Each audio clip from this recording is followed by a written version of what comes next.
पत्रास कारण की तुझ्यापासून दूर जाण्याला आज 10 वर्ष लोटली.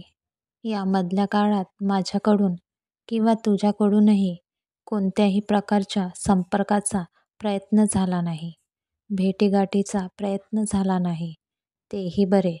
उगाच भावनिक गुंतवणूक नकोच होती मला. त्या दिवशी मी घरातून कायमचे बाहेर पडले. तू मला थांबवण्याचा निष्फळ प्रयत्नही केला नाही. मीही तशी अपेक्षा ठेवली नाही. जे झालं ते चांगलंच झालं. जे होईल तेही चांगलंच होईल. असाच विचार करून तुझं घर सोडण्याचा निर्णय घेतला मी. खूप विचारांती. फार अवघड होतं, पण अशक्य नव्हतं. आज मी तुला हे पत्र लिहिते आहे. त्याचं कारण तुझे धन्यवाद मानायचे आहेत.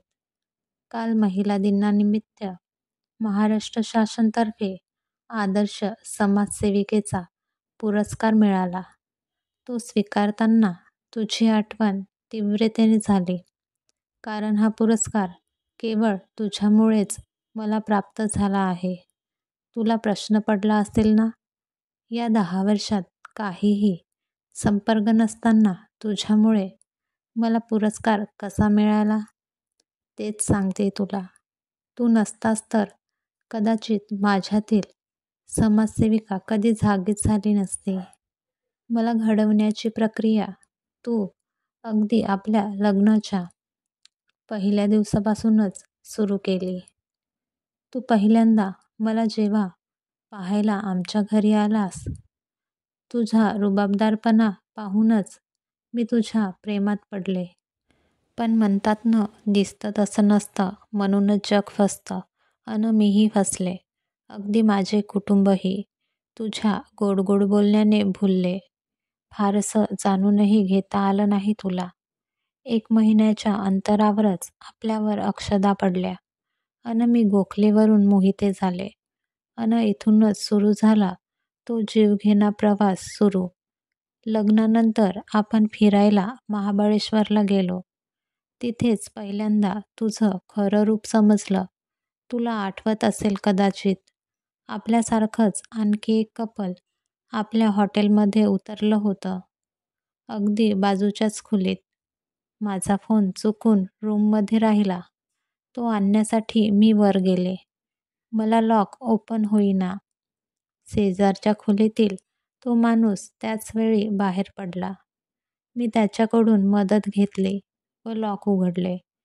तुला जेव्हा हे समजले, तुझं माझं पहिलं भांडण तेव्हाच झालं. तुझ्या मते मी जाणून बुजून परपुरुषाशी बोलण्याचा प्रयत्न करते. तुझा संशयी स्वभाव तेव्हाच माझ्या लक्षात आला. पण गप्प बसण्याशिवाय दुसरा पर्याय माझ्याकडे नव्हता. त्यानंतर तुझी एक एक रूप माझ्यासमोर उलगडत गेली. मला नोकरी करायची होती, पण तुझा संशयी स्वभाव आड येत होता.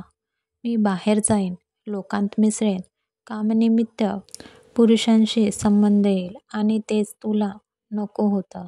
घरात कामाला बाई नाही, मदतीला कोणी नाही. सगळ्यांचं मलाच करावं लागत होतं.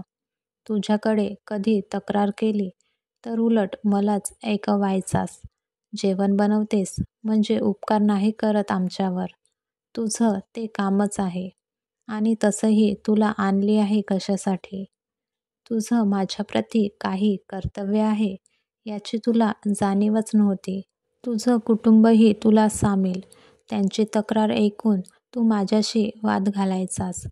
पण माझी बाजू कधी ऐकूनच घ्यायचा नाहीस.